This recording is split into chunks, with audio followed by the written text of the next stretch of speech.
Hello, and welcome to Conversations with Reverend G. I am Reverend Grenetta Mason, aka Reverend G. Happy New Year. Happy 2022. I know we're excited about the new year and we're excited about the things that are to come in the new year. There's excitement, plus there is still some uncertainty about what's really going on.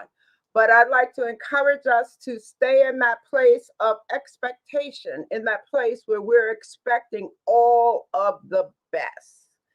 You can find me here every Monday night on WEMS Radio with Conversations with Reverend G. And my guests, they come from all walks of life. They have varying perspectives on life.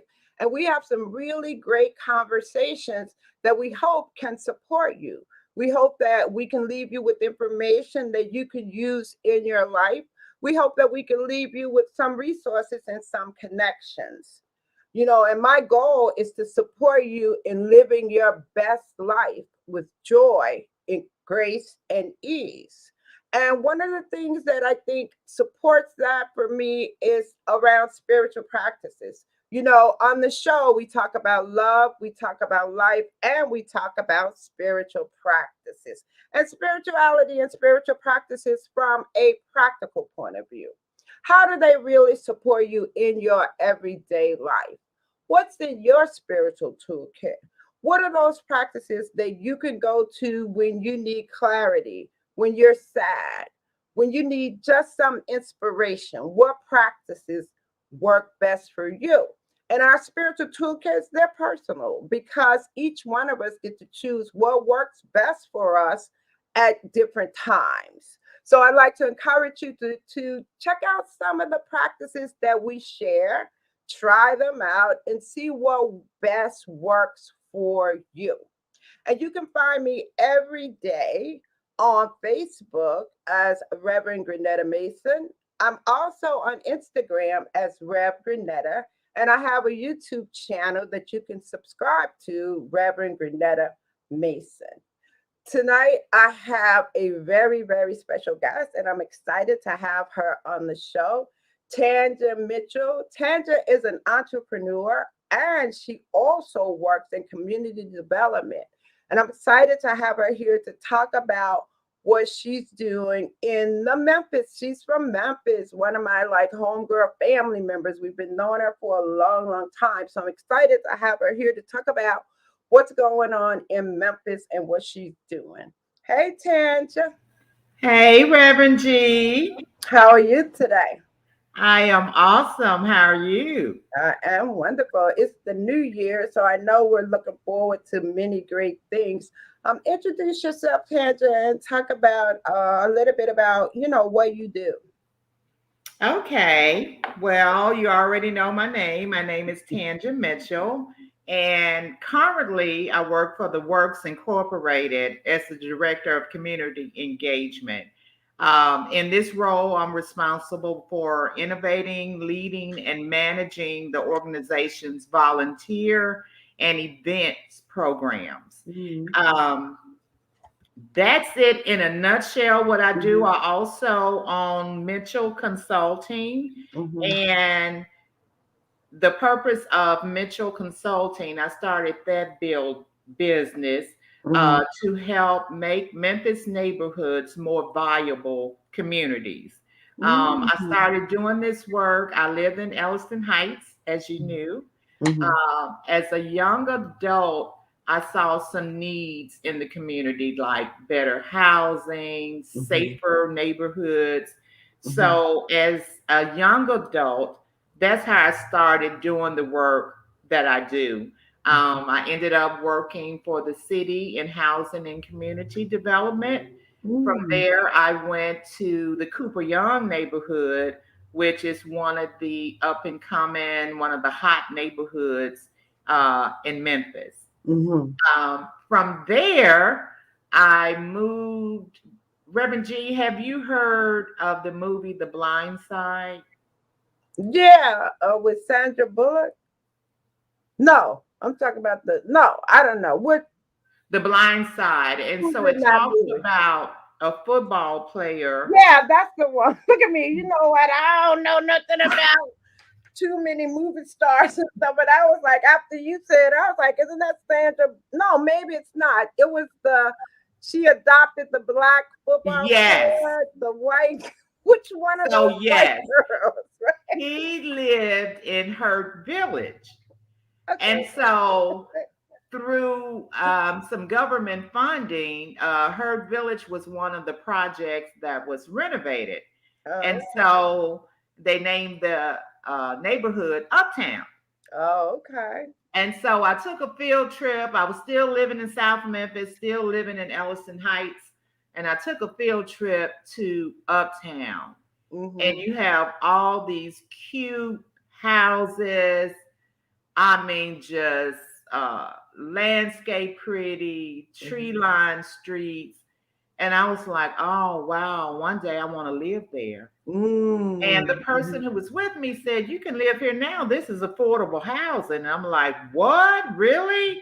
Mm-hmm. And so I moved to Uptown. And prior to this position, I worked with a developer who redeveloped the neighborhood for about 15 years. Oh, okay. Okay. Yes, Mm-hmm. yes. So you've been in the community, and now you're living in the community and supporting it while living there. Yes. But for Yeah. 15 years, I was paid to do that. Mm-hmm. Now it's just, I mean, it's like a baby now. It's like my own child. I Mm-hmm. can't get away from it. And that's what we do for neighborhoods across Memphis and South Memphis and Klondike. Mm-hmm. Um, we just try to make neighborhoods better because And this is through Mitchell Consulting. You're doing this through Mitchell Consulting.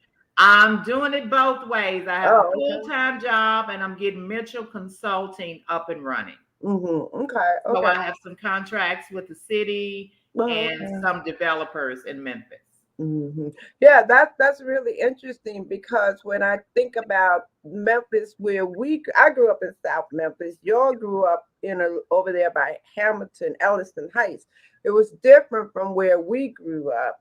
And when I think about the neighborhoods now, right, and what it looks like, because I know it went all the way down, and then what's happening to rebuild those communities? Are they just sitting there going, and what's going on? And I know we've seen some like redevelopment in certain parts. So you wonder about those communities like the one we lived in, South Memphis, right? And what's Right. going on to develop them. So I think it's really interesting, talking about your role in community development. So it and being able to let people know that there are resources for that, right? And that's the main thing. Mhm. That's the main thing, is educating citizens about the resources that are out there. There is help. And the neighborhood that you grew up in over in Riverside, through my contract with the city, we did a lot of work helping the citizens in that neighborhood, getting them connected Mhm. to the right agency, to the right Mhm. resource, Mhm. um, just to give them some hope. Like, just hold on. I know this neighborhood is going down, Mhm. but help is out there. And Mhm. that's what I do because I Mhm. believe that every citizen deserves to live in a safe and Mhm. decent and Mhm. attractive neighborhood. We all deserve that. Right. It's interesting you use citizen, right? Because yeah, that was just an interesting word.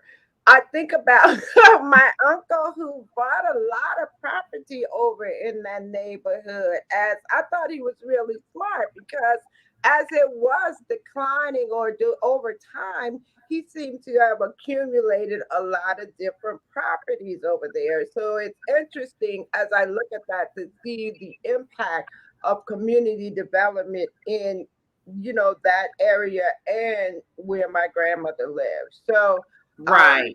you And know, that area, I mean, stay tuned. That area, all of the little neighborhoods around downtown mhm, are being redevelopment, are being mhm, redeveloped, and it's mhm, just a matter of time. mhm, And mhm. so those properties, just hold on to them.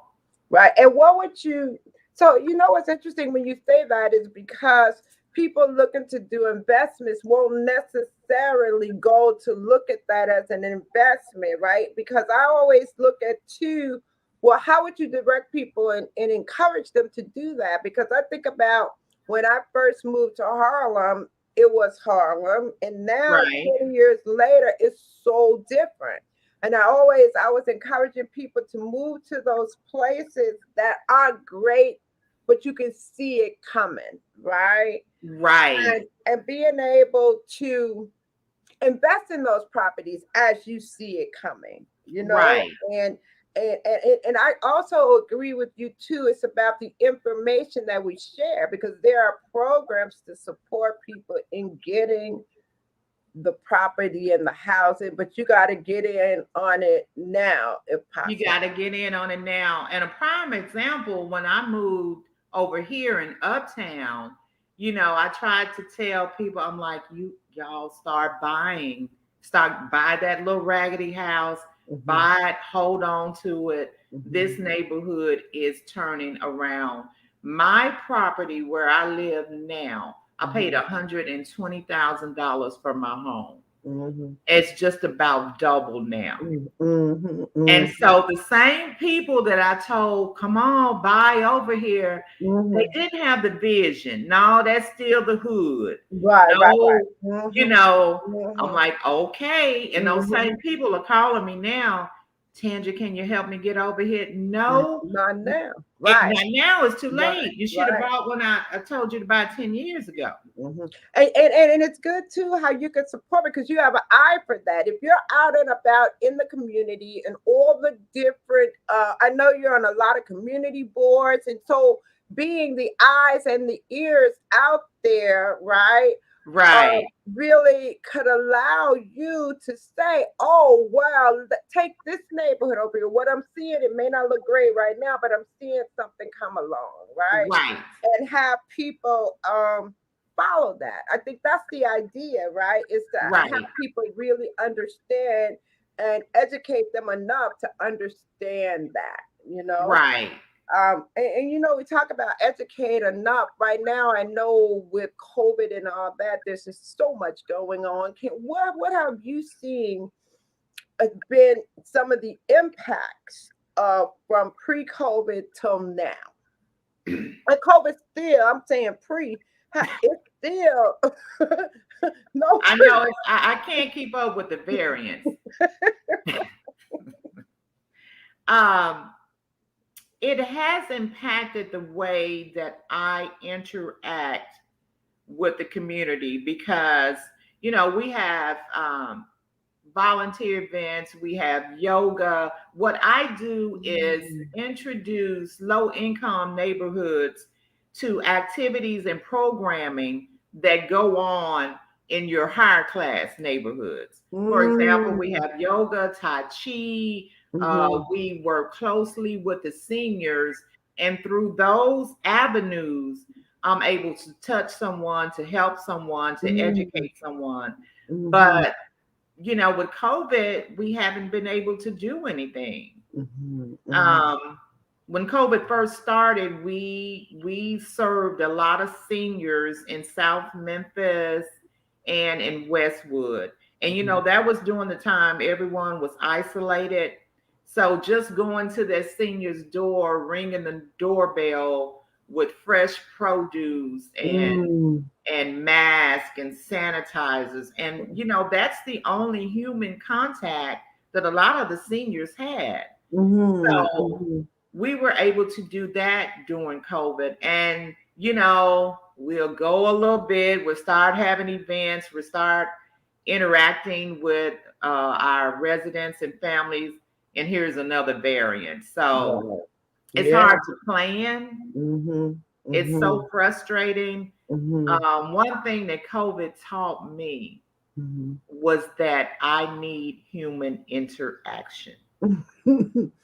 Well, I Yeah, know, it is interesting if you had to be alone, and what's really interesting about that you say you need human interaction, what comes to mind to me, for me around that is mental health support.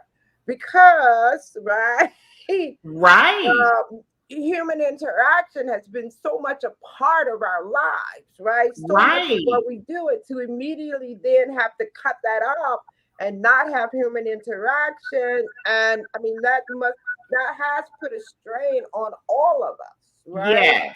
And I always flip into talking about this mental health issue and this mental health crisis that's going on. And I know I mentioned earlier that you are on a lot of boards, and in your daily and in your interactions, are you seeing any increased support around mental health? What are you seeing You happening know, out there?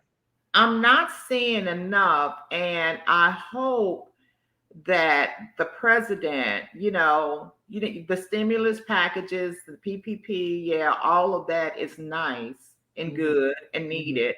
mhm, But we all, after this is over, or even right now, we're all gonna need some type of therapy yeah. because the world has changed, our lives have changed. Mhm, We're going to need some type of therapy. mhm, I have a great support system, but when mhm, I think about seniors and mhm. and even children, Yeah. they couldn't go to school and play on the Mhm, playground, and mhm, they were stuck in the house. mhm. That has done something to all of us. Right, So exactly. I'm looking for some therapy. I need some therapy. I think we I'm have looking for that mental health right, package but to roll out. I think something that you just said is really important too is what communities are you involved in? I have like different groups of people that I talk to, that I get coaching from, that I coach. I have all my little communities that support me and that are supporting me throughout, because it's just been a year of ups and downs, so much uncertainty, So much. so much. So, it's like, how do you survive all that? How do you get through that? And it's an individual thing. Like you said, I need therapy. I'm sure we all need support. Right. And it's being isolated too, when people isolate themselves, right, and not seek help. And Right. also in the Black community, I would say therapy wasn't a common thing. And as we Right. talk more about it, as we make it more accessible, I think it's really important too. Because I always, with the money that we have, who was going to pay somebody to go talk to, right? You were going Right. to talk to an elder, or you were going to talk to somebody if you did any of that, right? Right. Is how I felt. Money wasn't allocated for that. And it's like, Right. And it needs and to even be. we put a stigma around people who weren't in their right mind. So if there was no way you would acknowledge anything going on.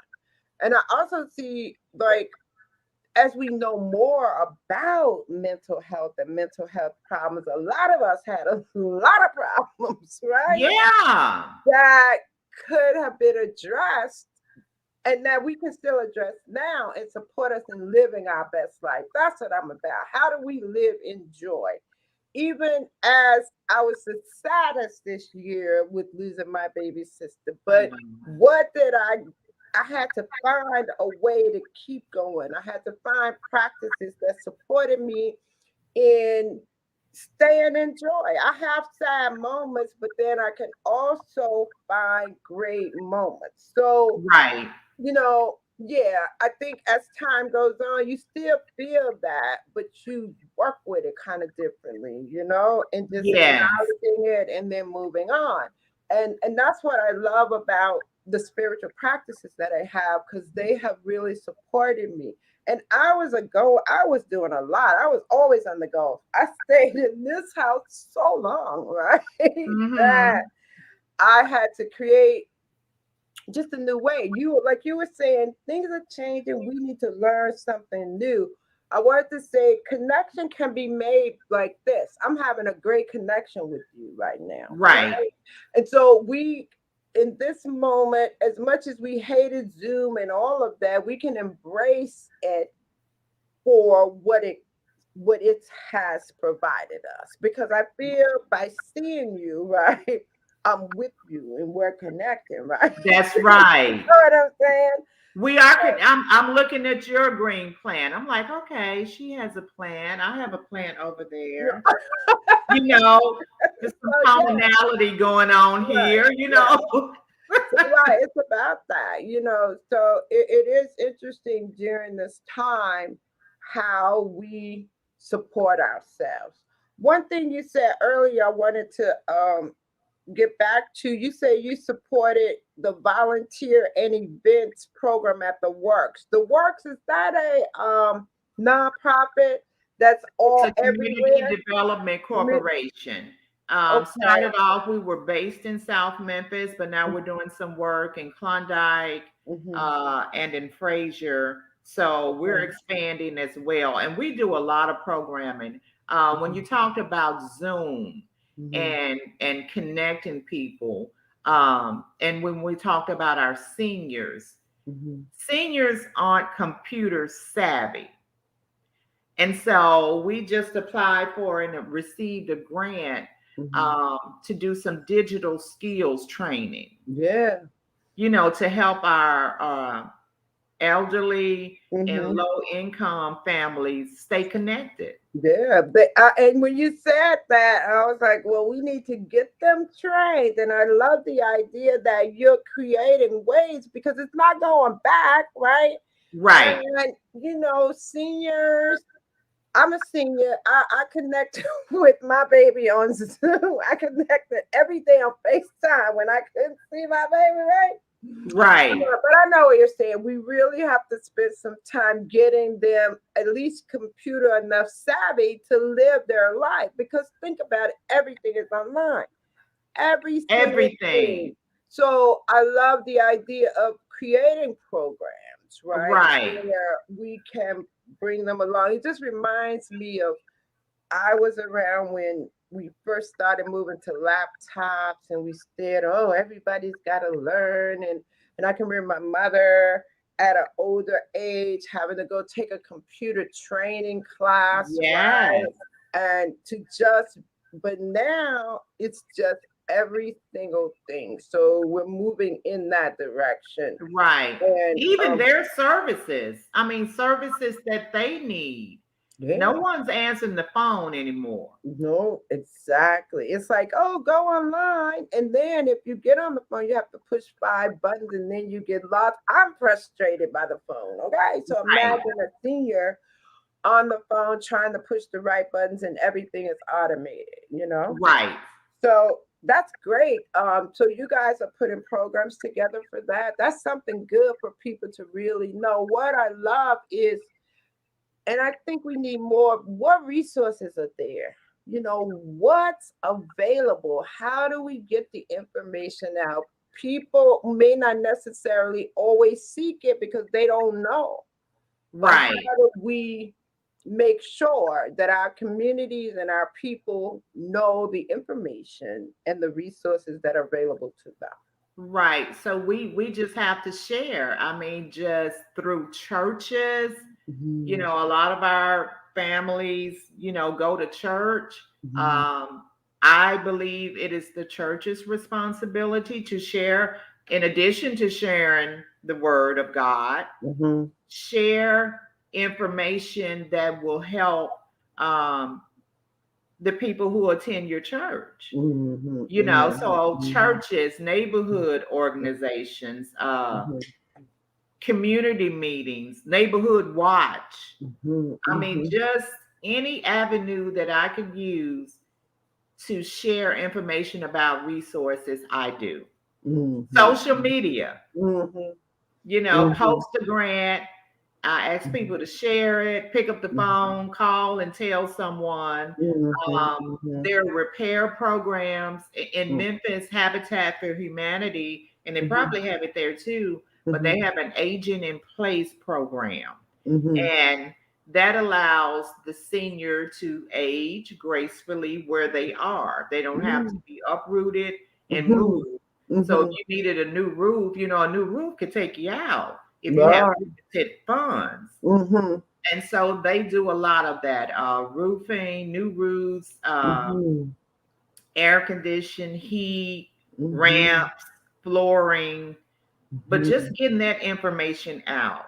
Yeah, letting people know what's available and that the funds are available, right? Right. Have you seen, I know you work for this company, any shifts now that they are having all the diversity, equality, um, incentives? Have you seen any shift in your environment around that diversity and equality? Are you getting more money or what are you seeing?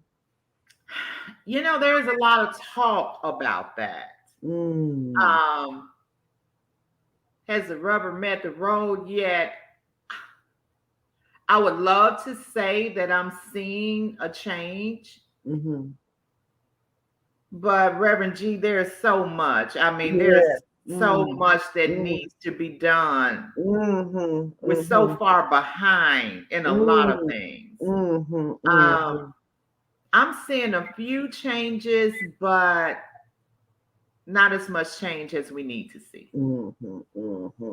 Not Mm. enough, and I think it's really, as you said, so many things. How do you kind of measure? Because on the one hand, you may say, well, this area you see a little bit improvement, and then there's another area where nothing is being done. So I there's mean, no nothing. issue. Right, exactly. So it's kind of hard to measure really what the impact is. And as I mean, in your job managing volunteers, that must be something too to manage volunteers, right?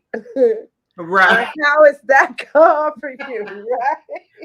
If I'm honest, sometimes I want to say, you know what, I just do it myself. No, just kidding. Volunteers, they mean well, but it takes a lot to get them trained on how we do this and why we're Mhm, doing this. But mhm, we're fortunate in Memphis to have a lot of volunteer groups. We have a mhm, lot of for-profit organizations, companies, FedEx, mhm, St. Jude. They mhm, have a lot of volunteers who like to give back, and so I mhm, just keep a running list of mhm, what needs to be done. Like if there's a senior who I know that needs a ramp, when the volunteers come, Miss So and So, Miss Jessie needs a ramp. mhm, We've even had, there was this house in Uptown. Now, all the other houses were cute and pretty, but there was mhm, this one house that needed some love. mhm, And so we had a volunteer group to come out, paint the house a pretty color that blended in, gave the man a ramp, I mean, new windows. And mhm, when the volunteers got there and saw all of the work that needed to be done, a lot of them came out of their pockets. mhm, mhm, Yes. So we have mhm, a lot of situations like that. And mhm. that often reminds me, okay, this is why I do what I do. Because I know, I was thinking about, you have to be passionate about it, right? To be able to do it. And what would allow you to really do this, Tangent? What keeps you going, and how do how do you continue? Because it seems like this is a lot, It's a lot Mm, seeing lives change, seeing people changed. You really be surprised with a sack of groceries, uh, mm, a coat of paint on a home, mm, how mhm, that can really change someone's life and and give them pride. Mm. Just think about it. When people come to my house, I'm proud. It's, Mhm, it's a mhm, nice house. It's modest, but it's a mhm, nice house. But mhm, just for that elderly man to have the same pride, mhm, mhm, that's why I do what I do. mhm, mhm. And Super see cool. children, living in a nice house, in a nice, Mhm, affordable house. mhm, They're proud mhm. of where they live. They can go outside and play and don't have to worry about getting shot. Right. I mean, that's things to Sad worry but about. true. Right, right. I mean, there's so much going on with kids. Um, Right. So I it work a lot with Memphis Police Department, code mhm, enforcement, mhm, our politicians, mhm. the mayor's office. They What all is know that's me. interesting about when you say you work with the police department, talk about the relationship that you have with them and any new changes you've seen, because there was a lot around defund the police, take them out. What was your experience doing all that I thought that was when I call the police, I want them to come. time? Right, Okay. right, So right. Right. I did. I didn't participate in that defunding the police because Mhm, unfortunately we need the police to mhm, protect and mhm, serve. I mhm, mean, that's, mhm. Right, point blank. What is right. my involvement? I had the Mhm. opportunity, we have a new police chief now. Okay, okay. He's CJ, Mhm. um, first African American police Oh, okay. chief in the city of Mm, Memphis. And I had the mm, opportunity to sit on a panel that interviewed her and maybe about 12 others. mhm. So that was really, A I step really up, enjoyed the doing that. first one, right? And all this time, the first, right? The first. And Mhm. so she came to Memphis and she has a work cut out for her, but she's making some changes and doing a great job. And Mhm. so what I do, I have relationships with, we have uh, precinct colonels in Memphis. So Mhm. I have a good relationship with them, Mhm. and they know me, and they know when Miss Mitchell calls, Mhm. it's best to go on and do something, because Mhm. if you don't, okay, I'll Right. get the chief of police, I'll get the mayor. Right. You'll go, Just you'll come on, take do it to right the the first next time. level, right? Right. Right. Exactly. Yeah, that is interesting thinking about forming relationships with the police and being a part of that Right. whole, and then being able to trust that the changes being made will make a difference. Being able Right. to trust that, say, the new person that's coming in, this new chief, police chief, Right. what policies will she implement, to correct some of the mishaps, some of the things that are really going on? And Right. it is kind of hard. How long has she been in for a new person to come in and first try to turn a whole system around, I mean, a whole culture around. right, exactly. Right. That's a job, right? So, Right. hats off to her, whatever impact she can make, Right. as the And we're first. Black women, Reverend G. Yeah. So we know that, sometimes a man doesn't want to listen to us. That's funny. I guess I would say, well, we know how to move, we know how to do what we need to do. How about that, right? Even if Exactly. they don't want to listen, we'll find ways to get things done the That's way we right. want to get them done. That's I right. think it's all about energy. I flow with my whole idea is what I give out is what I get back, Right. right? And so I really work on controlling the energy that I put out. And that's one of my spiritual practices. We could talk about that. I wanted to, because we do talk about spirituality on the show. Let's shift and talk about give us your spiritual journey, Tanja. My spiritual journey is so interesting. I was raised by a very strict, my grandmother raised me, and she Mm-hmm. was very religious and very Mm-hmm. strict. So Mm-hmm. much so, this red lipstick that I'm wearing, Mm-hmm. I would go straight to hell. Oh my God, Oh, right? yeah. Mm-hmm. These pierced ears, Mm-hmm. all of that would send me straight to hell. And Mm-hmm. so she died when I was 16. Mm-hmm. And so for most of my young adult life, I waited to go to hell. No. Oh my God, everything, right? You just was sitting there waiting. I That's was just sitting there waiting. Your cousin LaShawn gave me my first pair of pants. mm-hmm. Wearing pants would send you to hell. Oh, okay. So I have had to unlearn a lot of Mm. things. And I had to realize that God, the creator, was not sitting up there just waiting. She has on lipstick. Let me send her to Mm. hell. I'm a mother. Mm. I'm a Mm. mother. I Mhm. love my children. Mhm. And even if they mess up, I Mhm. still love them. I still Mhm. want the best for them. Mhm. I don't have a big hammer. Oh, you messed up, Mhm. Mhm. and Mhm. so I don't believe anymore that God and the creator is that way. So I Mhm. had to unlearn a lot Mhm. of my upbringing. What I do Mhm. now, I meditate, I Mhm. light candles, I talk to my ancestors who Mhm. I know love me. My mom died when I was 5.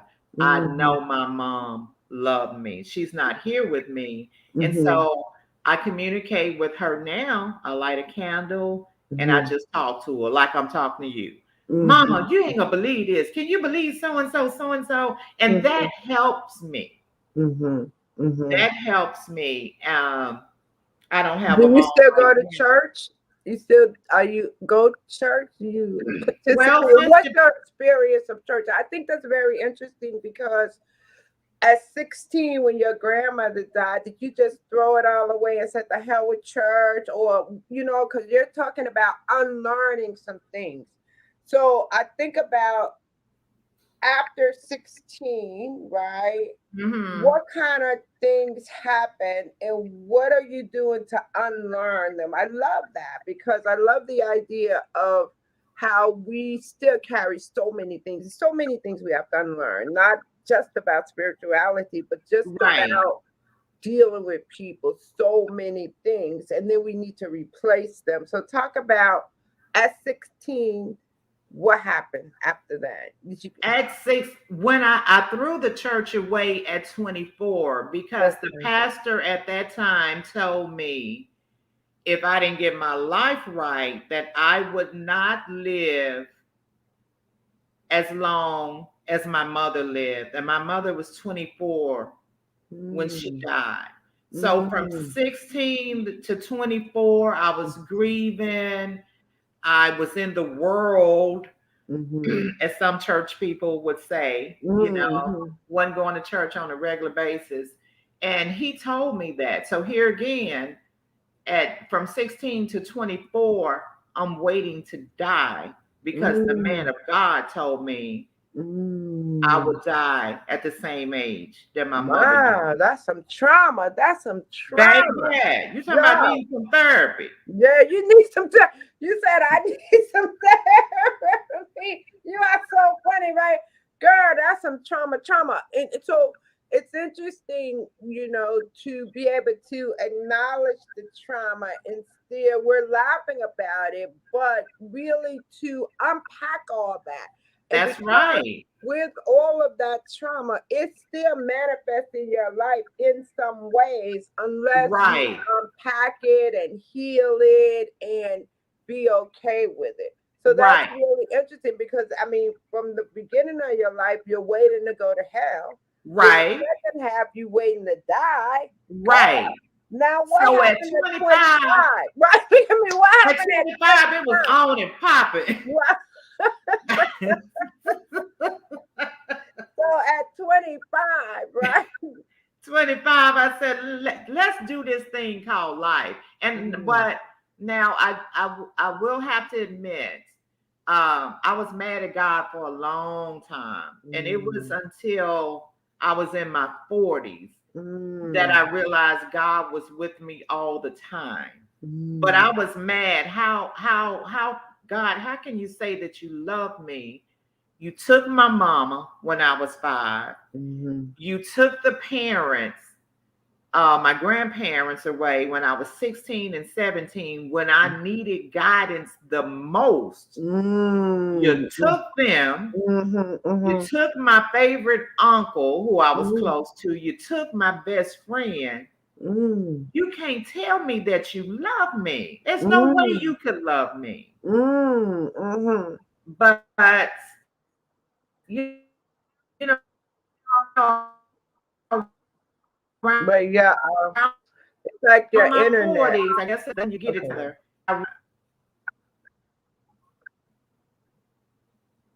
You said by your 40s, it's sort of like it's going in and out. Are you frozen? You look frozen. Hear me now? Your screen is frozen. Can you hear me now? Okay, great. You said by your 40s. By your 40s, and that's when most people get it together. I realized that I was still going on my grandmother's prayers, as strict as she was. She was a praying woman. You know, she'd get up at 4 and 5 o'clock in the morning and she'd be praying, listening to Oral Roberts and Reverend Ike and, Reverend Ike. and whoever. And now I just have an attitude of gratitude. I mean, I'm just so thankful about everything. When I get up in the morning and walk down these steps, I'm like, oh God, thank you. This cute little old house. Thank you, God. Right. You know, my dog, Lord, thank you for Cookie. She's still with us. She's 14 years old. You know, my kids are doing okay. I have a great support system. I mean, just a great support system. I don't have a lot of friends, but my circle is tight. But I know my friends love me, and they're the sisters that I never had. So I'm grateful for opportunities. I'm grateful that God chose me to do this work, that I get to help somebody else and make somebody else's life better. That's working for me now. Even, and I have bad days. Last week, I didn't tell you this. I was in a wreck. I just got a brand new black shiny truck, tinted windows, just nice. And this guy just pulled out in front of me. I don't know if the truck is total or not, but even with that, I wanted to make sure that the guy who hit me was okay. I'm like, are you all right? No, we have insurance. You know, this is material things, but just changing my attitude about life. It is interesting too, because as you just said, changing your attitude about life. I think that the practice is like church is good, going to church and being in community at church, because when I walk into the church, I get filled with just joy and the spirit and all of that. But aside from that, what are we doing for our everyday life? After we leave church on Sunday, how do we take that information and incorporate it into our everyday lives? And I like the gratitude practice, because this whole year has been awful, I would say, in many ways. But I always say, what can we be grateful about? And I always think about, I'm grateful for the downtime. I'm grateful for the uptime. I'm looking at it to understand how to respond, I guess, to all of it, right? It's really about how to respond. and what will support us in responding. Because as you said, I feel we all need therapy, but I talk a lot to a lot of different people, right? Trying to get mine out, right? Yeah, And and I do the same too. I do a lot of introspection. I do a lot of reading, listening to different motivational people. So I do the work. It's a practice, like all of It it is a is. practice. And we talk about I like the gratitude thing. I'm being happy is a practice. Finding joy is a practice, right? It's all of that. I talk about the spiritual toolkit, and the spiritual toolkit it's really important to what can keep us sane. If we don't have a therapist, what else? I mean, there's more to it. There are things that we could do, but it takes practice. And it also takes a consistent practice. That's What I right. love about a toolkit is there are a lot of different tools in there, right? Like one may work for one thing, something may work for something else, right? So you Right. get to put together your spiritual toolkit.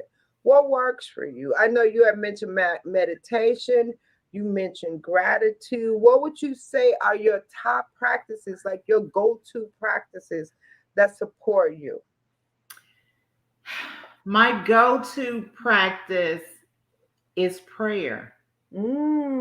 Prayer is one for me because we don't talk about prayer. Okay, after you go prayer, because I always ask, it's interesting because prayer hits me as prayer is different for everybody, I believe. And it works differently because somebody has said I was a prayer warrior, and I was like, oh no, I'm not a prayer warrior. Right? So I immediately want to say, oh no, that's not me. But that's because of what is my perception of a prayer warrior.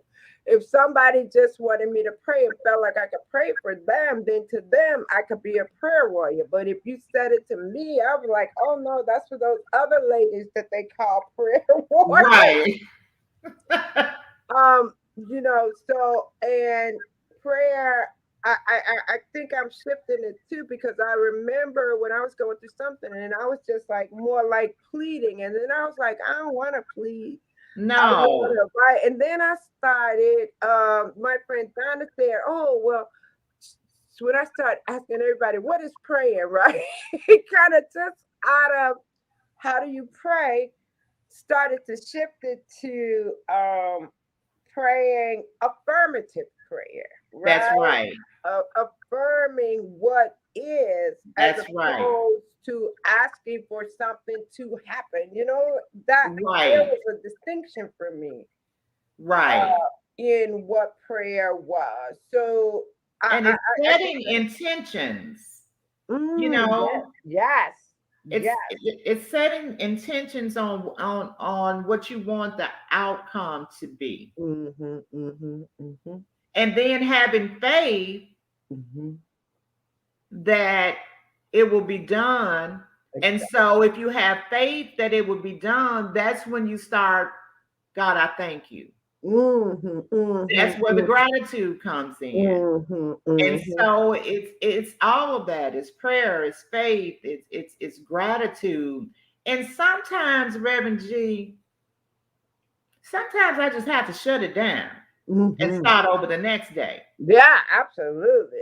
You can always start over. I love that, right? You can Right. always start anew because it's too. We talk about living in the moment. In this moment, you can shift and start again. I think also we spend a lot of time beating ourselves up, judging ourselves, and saying, Yes. "Oh, all the shoulds, what we should be doing, what we should." No, we have to leave that alone and just keep moving forward and keep. I don't like. I like to say I get to, not I should do anything, but I get to do. Right. Yeah, because if I should do it, it doesn't feel good. And even when people should me, I get all upset at them. Don't tell me what I should do, right? Right. Right. And that's Okay. funny because I'll say the month of December, I have really been having fun. Mhm. And then I called myself, well, you should be doing this. Well, you should be doing this. Well, you shouldn't be doing this. Mhm. I'm like, why? Right, exactly.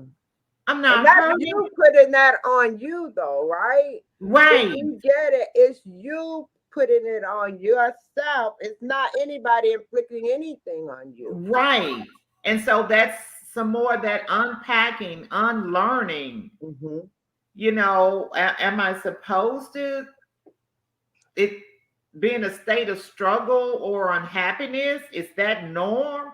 No, that ain't norm. No, struggle is a norm, right? It's not norm. But here's something though, somewhere we normalize it.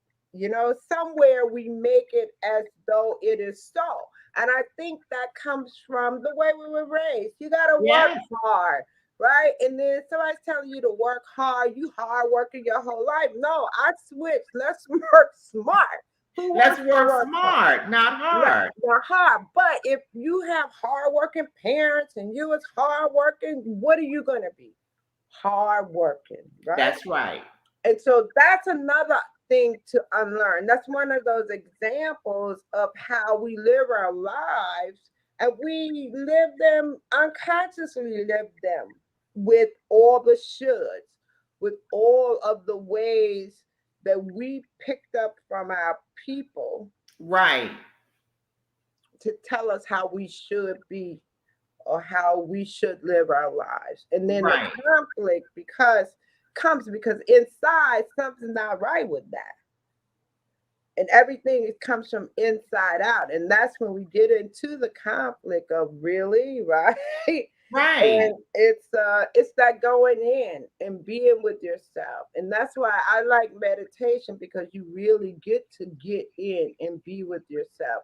Contemplation, reflection, all of those things are Right. really, really supportive, I would say, when you are trying to live your best life, right? And I'm always working on living my best life. Always. Right. Right, yeah. Right. Yeah. So it's it's just interesting as we do our work and the things that make us happy, right? We get to practice and we get to share and we get to I like to think that what we do helps others. I'm more about also, I know self-care is important. It's about me taking care of myself, but on the other hand, how am I helping others? How am I Right. supporting others? What is Right. it that I'm doing that supports others Right. and like I say in living your best life, let me help you, right? And one of the ways Exactly. I think is to like make spirituality okay, make talking about spirituality okay. And there's a difference between religion and church. And I love that we all get to look at our spiritual journey, and then we get to sit today and say, well, based on all of that, who are we being? Right. Right. And what works for us? So, and that's the message, find what works. Find Right. what works. Right. And I do want to add this, and I hadn't done this. Well, December is like I just took off from the world, Mhm. but I try every day to wake up and I will say, okay, God, who we gonna help today? Mm. Put me on somebody's path. Who you want me to help Mm. today? Mhm, mhm. And that individual will Shows show up. up. Yeah, that's it. That's it. Hmm. Well, cool. Well, it's been an hour that we've been talking, so it's almost time for That us. seemed Yeah, like it. I know the time goes really fast. I'm gonna give you a moment to share. Oh, one thing I want to say. Oh, about when you talked about prayer, setting intentions, then having faith. Right? Somebody was asking, what would be your word for 2021? And then what is your word going forward? So for me, 2021 was about faith. So when you said that, it rang for me that my one word for 2021 was faith. Um, and that was pretty strong for me, just having faith that everything is going to be okay. And you have to just stand in that no matter what was going on. And Right. now for 2022, my word is creative expression, right? Whatever that looks like, right? Right. So I'm excited about jumping into that for the new year. It's something simple. I set intentions and I know all that, but I don't, the resolutions and all that, I'm not stressing myself out about setting these resolutions and not even keeping them, right? But Right. I don't do that anymore. I'm so clear about setting and making declarations. One of the things that I learned in I do momentum. It's a transformational training, and what we talk about is declarations. I declare. So making declarations, and you talk about in specific how many, by when, what date, how much, and really being specific about those declarations and watch them Mhm. show up, right? So Right.